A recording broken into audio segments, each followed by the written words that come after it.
Welcome to episode 290. You're listening to Escaping the REI Newbie Zone podcast, where you'll learn the underground, closely guarded secrets that will revolutionize your real estate business. This podcast is all about helping you exit the real estate newbie zone and enter financial freedom, building up your real estate throne. This is Escaping the REI Newbie Zone podcast. And now your host, real estate investor, entrepreneur, world traveler, and nationwide mentor, Chris Bruce.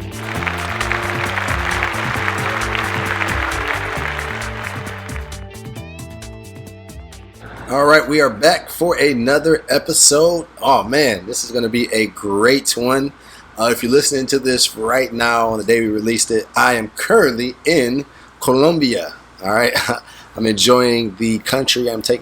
Took my dad out here to enjoy a little trip, a vacation out the country. It's been a while for him, and I remember as a kid, he used to take me all these places and show me the world. And so, as a returning gift, I wanted to do the same. So that is where I'm at. You can follow me on Instagram at @DetroitMogul to check my journey out. I'll be posting a lot of pictures and videos as me traveling from city to city out there for the next 6 days. But today I got a very special guest that I'm going to bring on the show in just a little bit. He has been a friend of mine. We've been social media friends for a while, and I've just been enjoying his journey, seeing all of the success that he's had with him himself. He's a family man, and one thing I love about this guy is that he puts his family first. Some people say it, but you really see he does that. And he talks about some of the things that he's done, not just in his real estate career, but also, he's been able to pivot that and really jumpstart his kids' success, his young daughter's success, which is amazing and inspirational at that. So let me go ahead and wait no further and bring on my guest today, Christopher O'Neal. All right, guys, welcome back to another episode of Escaping the REI Newbie Zone. I'm your host, Chris Bruce. I want to say thank you guys for tuning in to this show. You guys know that I only bring rock star real estate investors, people that are absolutely getting to it. Okay, I don't bring any people that, if we haven't fact checked that they are absolutely dominating their area, they can't come on the podcast. So as you know, once again, I have a great guy that we've been friends on Facebook for a while, and he has been absolutely crushing it in the real estate business on both sides of it. You're going to actually hear that there's a lot of money to be made. Some people like to really make it a bad stigma of being a agent, right, or realtor, but you're going to hear both sides of the story, that how this guy's making money from, of course, the investment side, but he's making a killing also, from the realtor side. So let me go ahead and wait no further and bring on my friend Chris O'Neal. What's going on? Hey, what's up, Chris, man? Thanks for having me on. Man, I appreciate you taking time out your day, man, to jump on the podcast. I know you're a family man, you're a businessman, so I appreciate it, man. Hey, no question, man. No question. So, Chris, man, tell me, let's go back down memory lane. What were you doing before real estate, and how'd you get introduced to real estate? Well, before real estate, man, first of all, I want to say it wasn't easy. 16-year-old father, so I basically had to be a full-time father in high school. From there, I didn't know my path. I started going to school at night once I graduated from high school. And so basically I was working full-time, going to school at night, and being a full-time father. Not only that, driving, 2 hours each way to basically get to work. So, yeah, man, it was tough. But an opportunity came, man. Somebody was selling a building, which actually was my aunt. My uncle had passed, and she was selling the building. She wanted to get rid of it, and I went over there to talk to her. Say, hey, look, I want to buy this building. So this is my first building. I was like 20 years old. It actually had a post office lease. So it had a 10-year lease on it. It had a garage. So it was about 6 units in that building. So I ended up going to the bank. I had that 9-to-5 job. I went to the bank, got a loan, actually closed on a property. So that was my first taste of real estate. Wow, such a young age too, man. I mean, that's crazy, bro. Like to close on a building, man. I mean, so what was your what was going to be the strategy with this once you closed on it? Well, at that point, man, I really didn't know. It was new to me, and I knew the thing that was great about it. It had that 10-year lease, Gotcha. so I knew that I could pay my payments. Okay. If I didn't have any other tenants. So at the time, man, what was crazy? I had a car loan, so I went to the bank, and they actually denied me at first. Man, I was, like I said, I was working full time, had a few credit cards. I was paying that every month, so it wasn't easy. But what I did was I talked to the loan officer. She was like, "Look, Chris, you get rid of this car, you can get this building." So, yep, I sold the car. And I sold the car, bro, rode around. I bought this little hoopty. And, man, I rode that thing for about 6 to 8 months. But I closed on that building. Wow, that's crazy, man. Man, listen, most people, if they told you, "Hey, man, this is the ultimatum: sell your car, and you get the building," a lot of people will be like, "Man, I can't be out here without these no wheels, right? Without the wheels that I actually, especially if it's a nice car that you actually like driving, right? You look good in." And so that's crazy, man. Like I especially at your age, you said you was like what, 20? Yep, 20 years old. Yeah, man. Those people with that ultimatum, I don't think people have a lot of that intelligence to do. I'll be honest with you, 20 years old, I don't think I would have been ready for that. So let me ask you this. Mm-hmm. To make such a big decision and a smart decision on the investment side, right? I mean, how did you think about this? Like, did you like growing up?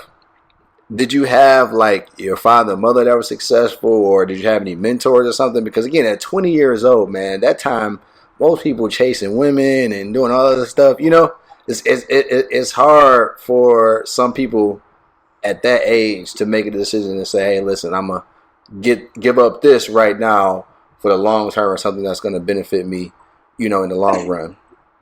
Right. Well, at that age, I definitely was chasing women. but yeah. So I come from a middle class family. My father, he was an entrepreneur. He had his own landscaping business, and then also my uncle.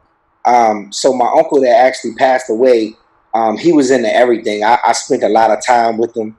I learned a lot of information. His name was Lawrence Gaines. He had stores, trucking companies, and real estate. He had all kind of businesses with like a 7th grade education. Wow. So that taught me then, gotcha. He when he passed away a millionaire. So that showed me that, you really, by all means, get your education. But that showed me that he started from nothing to become a millionaire. So by me watching that, I'm like, man, I can do the same thing. And then ironically, he got sick, he passed away, and that opportunity came. And, like my aunt was saying, she was like, he wouldn't want anybody but you to get this place because we were a lot alike. I spent a lot of time with him. And then not only that, we had other entrepreneurs. My aunt, her name is Virginia. She owns the legendary Ben's Chili Bowl out in D.C. Wow. So they started from nothing. Uncle Ben and Aunt Virginia, they started from nothing. And, they've been in business for over 50 years.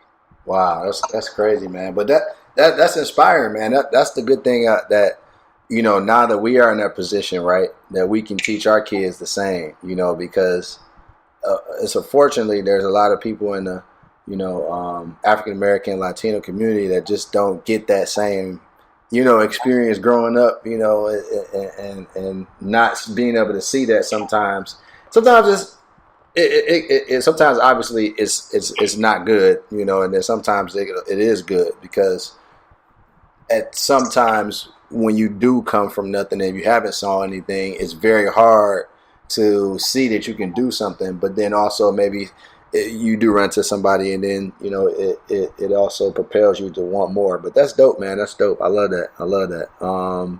Okay, so fast forward, you have this building, which has a 10-year lease, so you're all set with the cash flow and everything, and being able to pay um, the loan. What was the next thing that you transitioned into in real estate? So basically, after I bought that building, I actually started a barbershop, hair salon, and I had a pool hall in that same building, and a music studio. So basically, I put my own businesses in that building along with the post office. Oh, okay, dope. So how did those businesses turn out? Man, it turned out great. The hair salon, I kind of found out that I had to, because of the area, I had to watch it a lot. So I actually, one of the ladies that was renting it out, I actually let her just take over the shop and just become a tenant. So I just basically let her go off with it, and then I kept the studio for a while, and then by that time I had got a job at Washington Gas, so I was working up north, and I kind of like I didn't have the time to actually put towards the businesses, so I kind of like at that point I rented everything out. Okay. Smart. All right. So now you're an official entrepreneur. You have these businesses. You have people that are tenants paying you cash flow. What was the next? Did you become an agent, next realtor, or did you get into some other investments? Yeah, so I got into some other investments. I met, he's actually like a father to me now, but I met another mentor at my job. So it's funny, man, because it was, they were like, hey, man, you see that guy pushing that mail cart? I'm like, yeah. They was like, man, he's worth a lot of money. I'm like, really? So, I got to know him. We started talking, and come to find out he owned a lot of apartment buildings in D.C., and he had the Washington Gas job just for the benefits. So he wasn't really hurting himself, but I learned a lot from him. And then he told me about a small town in Virginia called Danville, Virginia. And he was saying, look, man, you can get houses for, 15 grand, blah, blah, blah. So I started to go out there, man. And once I went out there to see what was going on, I ended up buying like 5 or 6 houses out there as rentals. And then at that point, once I closed on those properties, I decided to go ahead and get my real estate license. Gotcha. Okay. One thing I like that you did, and it seems like a lot of your mentors also, in your life, you saw them doing the same thing, is that you kept some income coming in. You kept a job, a decent or good job, right? That's still, paying you enough money and allowing you to go out and make these investments and take these chances, because, investment is also, a little risk into it, right? But I think the challenge that a lot of people nowadays have, and I don't know, you can chime in on what you think about it too, Chris, but like a lot of people want to just go quit their job. They're like, let me just go quit my job and do this full time. Right. No, I totally agree, man. But so at that point in my life, it wasn't the YouTube, it wasn't the information era. Right. So I really didn't have the information at that time. So I really couldn't. I didn't feel like I was in a position. Still had bills. I had a daughter at the time. I still had to pay bills. So my advice to anyone that wants, that want to leave that 9 to 5 is basically save your money. You got to have a cushion. You got to have an emergency fund, no matter what you do, and then set your plan. Like set out to what you want to do and do it, and then you leave your job. I mean, I don't suggest anyone to just get up and leave and not have a plan. Now, if you have a plan and you're getting up and leave, okay, that's a different story. But if you don't have a plan, you're basically wasting your time. You can't wing this. Absolutely. You can't wing success. You got to plan it. Absolutely. No, I definitely agree, because I had a plan, but not really. And I just left. Gotcha. But I the thing is that since I didn't have a really good plan or no cushion, I had to, unfortunately, those circumstances and things that I had to go through was because I didn't have a plan. So definitely, everybody listening, take Chris's advice. Like, get a cushion, come up with a real, strategic plan if you're going to just leave your job, because running a business, being an entrepreneur, it's not for the faint of heart. It's not easy. It can be simple at times, but it is not easy at all. That's So, right. That's right. okay, so you got your license. All right. So one of the things I like about you is that you share a lot on your social media, and honestly, there's a lot of benefits that come with being an agent. I think as an investor, there's a lot of light shed on people that don't necessarily like realtors because sometimes there's a battle between hey, you guys don't have your license, you shouldn't be doing wholesaling and things like that, right? Because it's illegal. So I think sometimes that puts the bad shit, sheds a bad light sometimes on realtors on how some of them think.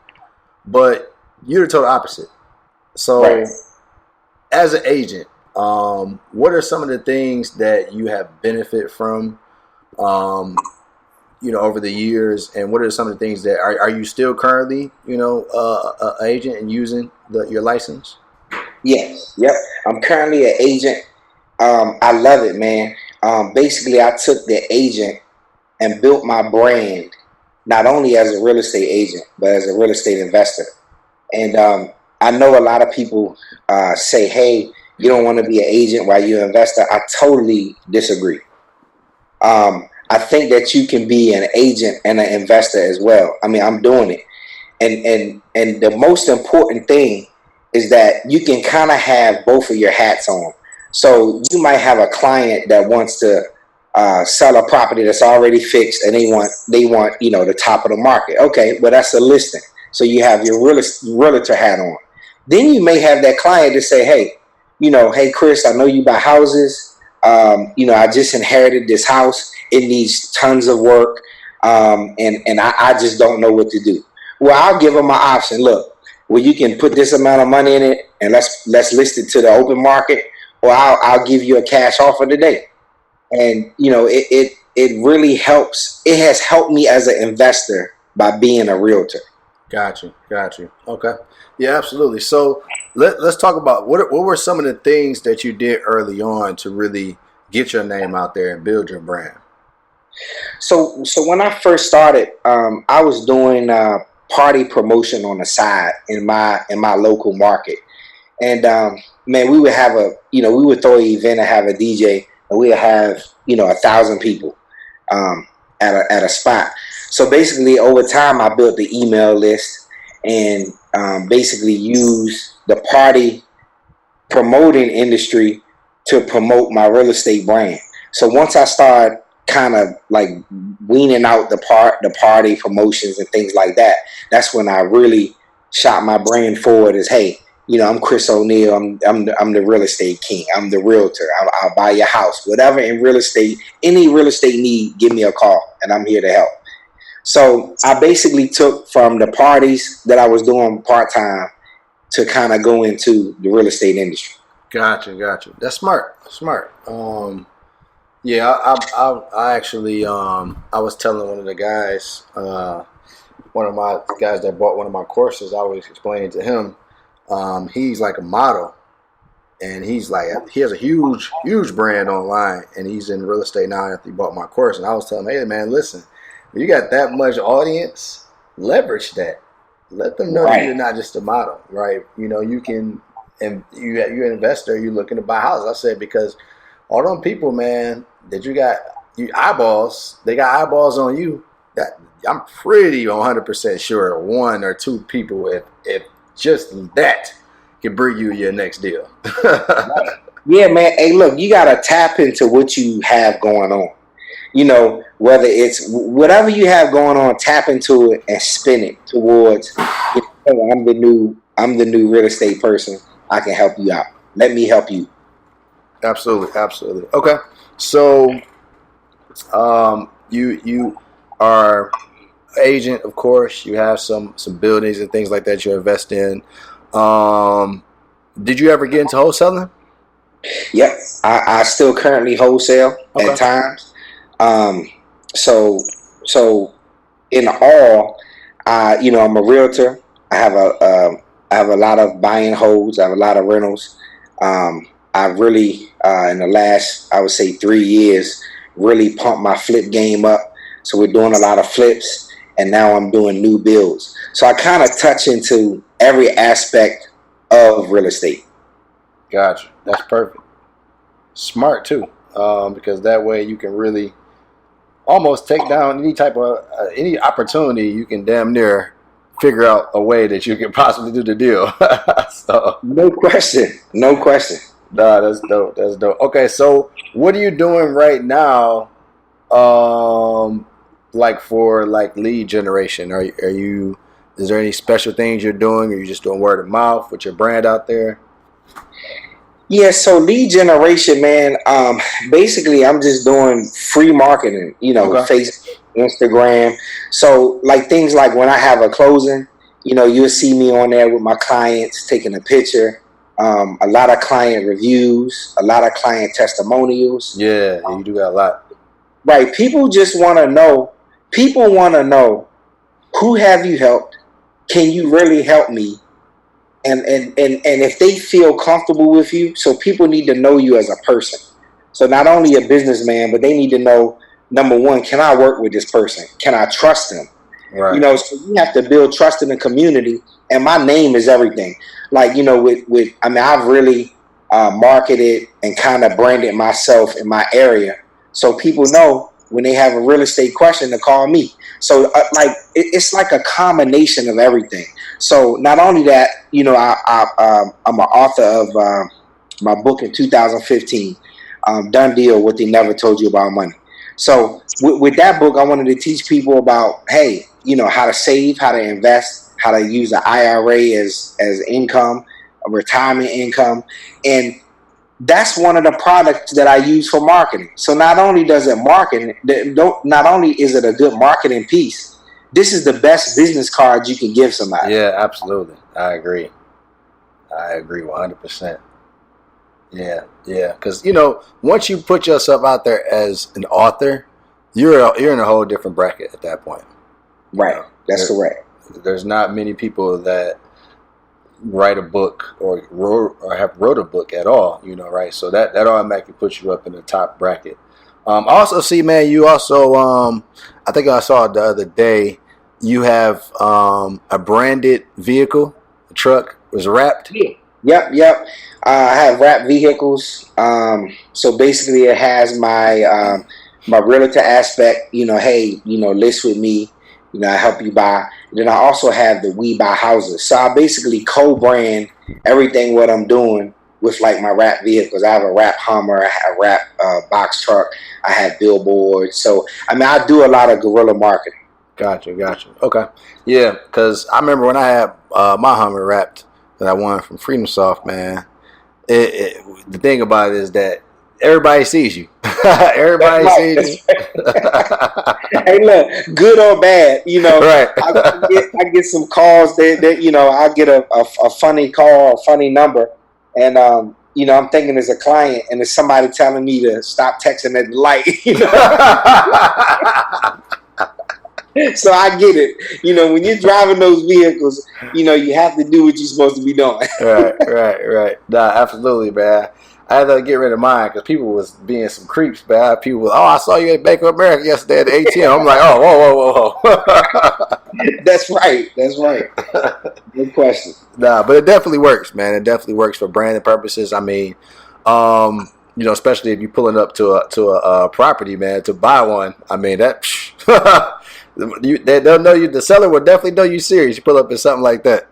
No question. Yeah, it's a gift and a curse, man, because as a realtor, I have some clients to say when I'm going on a listing appointment, they'll say, look, don't drive that Hummer. Because they don't want their neighbors to know that they're about to list, and they kind of makes sense. Yeah. Makes sense. So Yeah. that it's a gift and a curse. But my saying is always, it's a funny thing that happens when you don't market, and the answer is nothing. Nothing happens if you don't market. That's a fact. That is a fact. I tell people that, leads are the lifeline of your business. So you need to be marketing to generate leads on a consistent basis. If you're not, you don't have a business. That's right. Period. No question. Yep. Okay. So Tell me about what. Well, let's tell me a story about one of the craziest, I don't know, seller appointments or deals that you've done. Like just off the top of your head, what is one? Because of course we have some crazy stories dealing with different people, right? Because it's a people business. But off top, can you think of a crazy deal or story that you ran across? Yeah. Well, I got one story, man. I purchased a duplex out in my hometown area, and I rented them. I had one unit available. This guy kept calling me, and at the time he didn't have the best credit. He actually he had just got out of prison, but he was so persistent. I'm like, you know what, man? I'm gonna give you a shot at this. And he ended up being one of my best tenants. But the crazy part about it, we were about a year in, and he actually got locked up again. So I had a lease in place. He's locked up, but the way I had to go get the release from the lease. So I basically had to go. I had to go to the prison to get him to sign the release to his apartment instead of going through the eviction process. Because that, how long that takes. Yeah. About three, could be 3 to 4 months. Right. So I just rolled out, man, and got him to sign it, and in a week, I had it back on the market. And I actually, kept his stuff in storage. I had a storage shed and looked out for him. And what's crazy, man, he had actually gotten back out. He had gotten a good program, and now I'm renting him out another spot. So, that's dope. I like that. Yeah, man. I'm all about helping, man. And, he was somebody that needed help, and I was there to help him. So it worked out. Everybody was happy. That's good. That's good. Yeah, man. Sometimes, man, the system how it is. So that's good, man. He's out and, back on his feet. That's great. That's great to hear. All right. Definitely. So one thing I say about you, I know you love your cars, man. I be seeing those exotic cars you got. Yeah, I love the cars, man. I love the cars. So I'm sure it's a blessing that you think about back in the day. Like, man, I gave up this car to get this building, and now you're able to whip the 6-figure cars like it ain't nothing. So that's dope. Appreciate it, man. Appreciate it. So one thing I like about you too, man, is that you are big in family, and I know we talked about this offline. And this is one of the benefits of investing in real estate is that you can take the profits, right, and the resources that you've created to really help propel someone else's business, right? And this one business happens to actually be, and it's a business, but it's more of a profession. Your daughter. So let's talk about that, man. Your daughter is up and coming artist. Is that correct? Yes. Okay. Yep. So let's talk about. So how was you able to really just take all of the success that you've had, right, to prepare her as an artist? So she's been around me, man, since she was in a baby seat. So she really knows what's going on as far as real estate, and she's 7 years old. So the first step was she used to go to all my book signings and book events, so she expressed to me and like, hey, Dad, I want to write my own book. And this is at 5 years old. So, I thought about it and I'm like, okay, well, let's do it together. So every evening we used to, get a page done. And so it took me a while to find the right illustrator, but we found the right illustrator. We locked the contract in, and then we put out her first book. It's called The Adventures of Super Kennedy. And so what this book is about teaching kids about entrepreneurship, about saving money, investing money, saving money in a piggy bank, opening up bank accounts. So it's basically a book to kind of get kids in gear, to let them know, like, look, you're never too, as long as you have your parent support or elder support, it's never too young. You're never too young to start a business. So we released the book. She was on Good Morning America. She was on a lot of TV stations, a lot of interviews. And then from there, she said, Dad, I want to do music. So at this point, we just put up a studio, an in-home studio, because she's 7. So I want complete control of the studio environment, because you know how that. Oh yeah, absolutely. So now we're working on an album of basically the songs that you hear now, but this is a positive, like, inspiration is giving, it's just giving, it's basically the same effect as the book. It's music that teaches people how to invest their money, and motivation, like motivating people to do the right thing with their money. Gotcha. I love that, man. I love that. And it's so good, man, to start your kids off young, right? Because at that, from young to, the age of, I think, I don't know, 8, 10 or whatever, everything, probably even younger, that they're sponge, right? So that they see everything that you're doing, they're soaking all of that stuff up. That's who they, see that's how their life is going to be. The same, things that they believe in is the same things that they've been shown. So it makes sense for her to go down this path, but it's so that is so absolutely, I'm pretty sure, fulfilling as a father, that seeing, that she's basically following up your footsteps. No question, man. And I'm all about, no matter how many flips, how many properties, how much I grow, my God family work.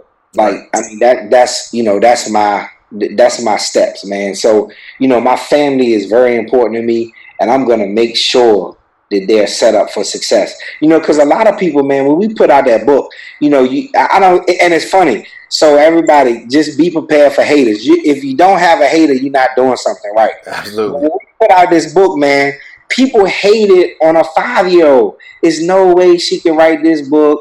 No way she. I'm like, bro, we co-authored this book. Like, 5 years from now, she'll probably have, more wealth than 50% of America. Because 58% of America don't have $1,000 saved. Right. So, it's important, man. Support your kids. Support them. Help them out. Whatever they want to do, as long as it makes sense, help them out, man. It helps them in the long run. Like, we're not taught this stuff in school. So we have to teach the kids to think differently, to own their own, not always work for somebody. Absolutely. Absolutely. All right. So for the listeners that's listening, what advice would you give them, man, to, if they're we have a lot of people that are listening right now that have not done their first transaction yet. Some of them might be on the fence. Some of them may have been in the industry for a while, but they just haven't yet been able to pull that first deal yet. So what advice would you give them? I would say the first thing is close a deal. Most people get caught up on, hey, what system am I going to use? Or, I don't have everything organized. Man, that doesn't matter. Once you get the money, you can pay somebody to organize you. So don't get caught up on the things that you don't have. Like, if you don't have any money, start off wholesaling. And that's a big business. And look at you, Chris. You made thousands of dollars doing wholesaling. Yeah. And so for the newbie, if you don't have money, man, lock in a deal and wholesale it. So I mean, that would be my advice. Like, take action, because you can, you want to research, get your knowledge, get programs. Definitely buy programs. Like, Chris, you have a program. Get programs. You need a mentor. Once you get that, go out and close the daggone deal. Like, bottom line, because once you have the money, everything else can fall in place. Absolutely. I agree. So yeah, just take action, guys. That's all it comes down to. Like you said, get a program. It doesn't necessarily be mine, whatever, but definitely go out there and do marketing every single day and close a dang deal. All right. So Chris, man, your book, I know you're getting ready to release a new book, but if anybody wants to, get access to your book now, how can they get their hands on it? Yeah, definitely, man. So my daughter's website is superkennedy.com, and my website is Done Deal O'Neal. That's DONEDEALONEAL.com, and of course, I had the Facebook and Instagram is at CEO Chris O'Neal, ONEAL. and they can definitely follow me and check me out, man. And definitely these books are, man. Like I said, I put this book out in 2015, and it's really showing people how they can make money. And I think that another piece of advice, man, for everyone, I don't care how young you are, but you need to start now in saving for your future, because you're gonna get old. And right now, we have able bodies. We're healthy, but at some point, everything breaks. So at that point, you have to make sure that you have something set up where you're having residual income coming in. Yeah, that is key, man. I wish, it's funny, Chris, man. People used to tell me that in my 20s, and I was just like, yeah, I hear you. And now I'm more like focused on building passive income now. I mean, even on the basketball court, I'm like, I can't play 88 games like I used to, man. After 2-3 games, I'm like, let me sit down. So, now, no question, man. And for the listeners, man, they really need to look into self-directed IRAs. Like if you are a entrepreneur, you have your own business, even if you're working, set up a self-directed IRA so you're able to buy investment property so that rental income. I actually just got a couple checks this morning from my property management company down south. So I'm writing that out, and it's all going into my retirement. So definitely that's a big thing, man. Self-directed IRAs, buy a couple properties, and it'll grow by itself. Yeah. Yep. 100%. All right, Chris. Well, I want to say, man, thank you for coming on to the show. I really appreciate it. I know all of my guests are going to love this episode too. And if you do, make sure that you go to the links. We're going to have all the links to his book, Kennedy's book as well, and his Facebook, so you can connect with Chris on Facebook as well too. We're going to have all those on the show links, so that way you can connect with them and also support and get the books as well. So Chris, man, thanks again for coming on this show. I really appreciate it. And, I want you to continue having success, man. I'm watching you every day on social media. I see the success, and I salute you. Man, I appreciate it, Chris, man. And again, thanks for having me on, man. No doubt. Thanks for listening to Escaping the REI Newbie Zone podcast at www.escapethenewbiezone.com.